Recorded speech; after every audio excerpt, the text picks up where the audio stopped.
Hi everyone, Francis is here. In today's video, I'll be discussing derivatives. This is an introduction class to derivatives or pre-calculus anyway. With that said, let's dive in.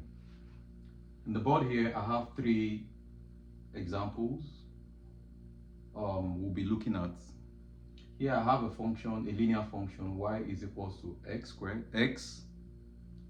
Second one, I have y is equals to x raised to power 2. The third question, or the third one, I have y is equals to x raised to power 3. So this differentiation we're going to do today would borrow an idea from the graph you've done before, in your elementary school or your grade school, that says whenever there's a change in the independent variable, which is usually what you have at the horizontal axis, x, there will always be a change in the dependent variable, which is what you have at the vertical axis. So with that said, let's dive in. And the idea I want to introduce or use a principle called first principle in solving this problem. So example 1, which says y is equals to x. Recall, whenever there is a change in the independent variable x, there will be a corresponding change in the dependent variable. Okay, so with that said, I will say if our x change from x to change in x, what will happen to y? Y will change from y to change in y, or delta y. Okay, now we will express y here in terms of what? The given function x. So with that said, I'll substitute y here for x. X plus change in y is equals to x plus change in x. We'll have x on both sides. When x comes to this side, x minus x is 0. So we have change in y is equal to delta x. Okay. Now, what we want to find here is to find the derivatives, which is the same as saying find the slope of the function, or saying find the delta y over delta x, or find the change in y over change in x. All of these things are saying the same thing. Okay. So to find the change in y over change in x, you divide both sides by what? Change in x. Divide here by change in x. Change in y over change in x will remain, because in the limits as delta x goes to 0, change in y over change in x will be equal to what? This cancel this is equal to 1. Okay? So the next one, 2.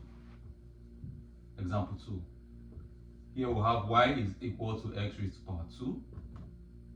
With the same principle, whenever there is an increase, whenever there is a change in the independent variable x, so x squared will change from x to change in x, all raised to power 2. Okay?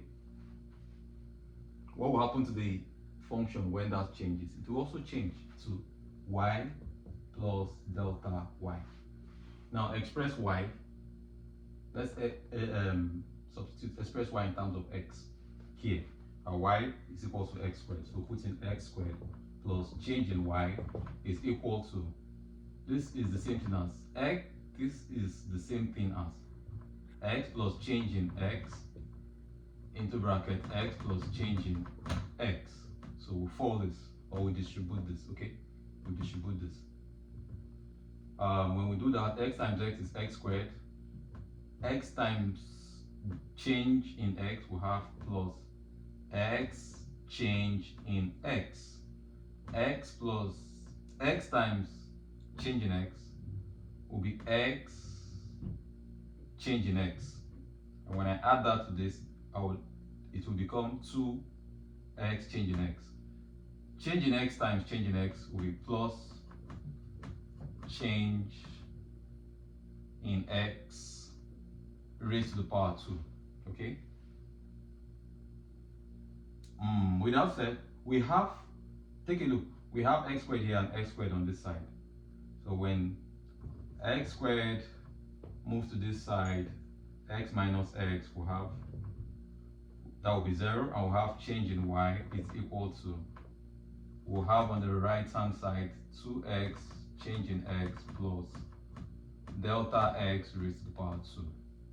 Okay, this x squared minus that's 0. We're left with change in x y on the left hand side. What's common in this on my right hand side here is change in x. So I'll have 2x in bracket plus change in x. Okay. Now, keep in mind our goal here is to find change in y over change in x. So divide both sides by change in x. So change in y over change in x.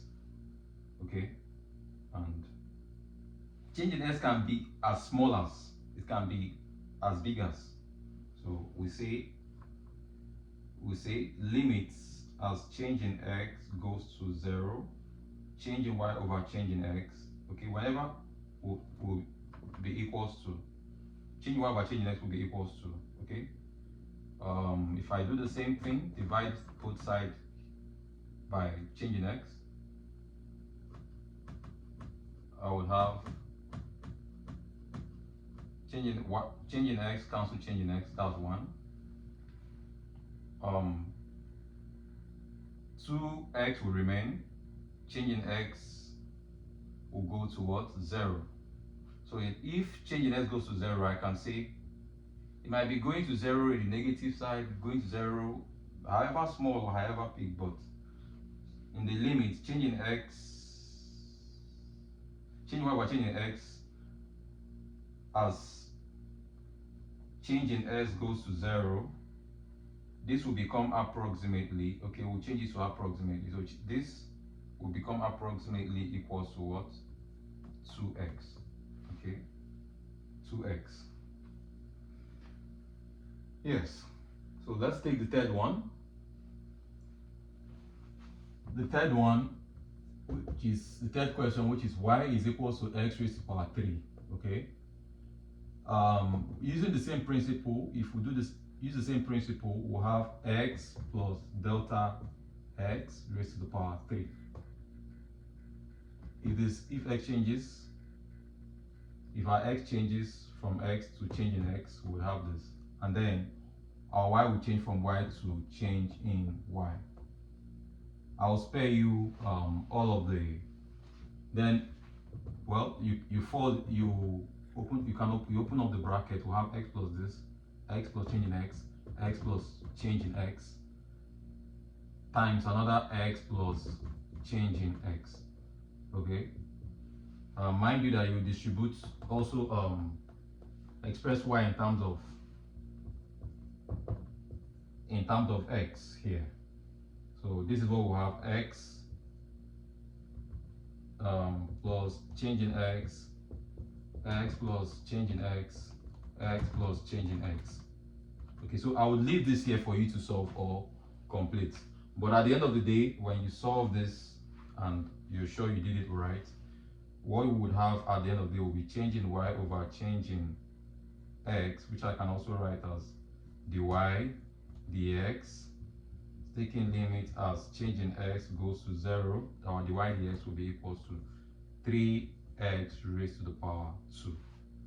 Okay, so with that said, take a look. When I had y equals to x raised to the power 1, our derivative was 1.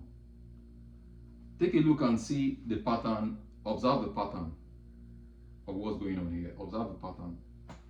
And by law of induction, okay, by principle of induction, which applies to integers, I can say, and we can conclude that when I have y is equals to x raised to the power n, my dy dx will be equals to what?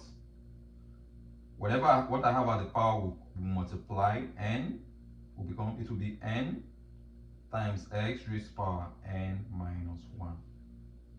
So this is the formula I can use to find the derivative of any function at all, at least of any function. This principle, we're going to use it often and on. At least we could spare the first principle, but we are going to use this this formula now. You're free to box it. So we're going. Yes. So that will be the end for we've come to the not the end, but we'll move on to other type of examples and look at different kind of functions. We'll try to look at what if I have a function where I have a function multiplying another function. It could be trig multiplying maybe quadratic, or it could be quadratic multiplying an inverse function. It could be anything. So let us also see how we can solve those problems. I'll see you in the next one. Bye.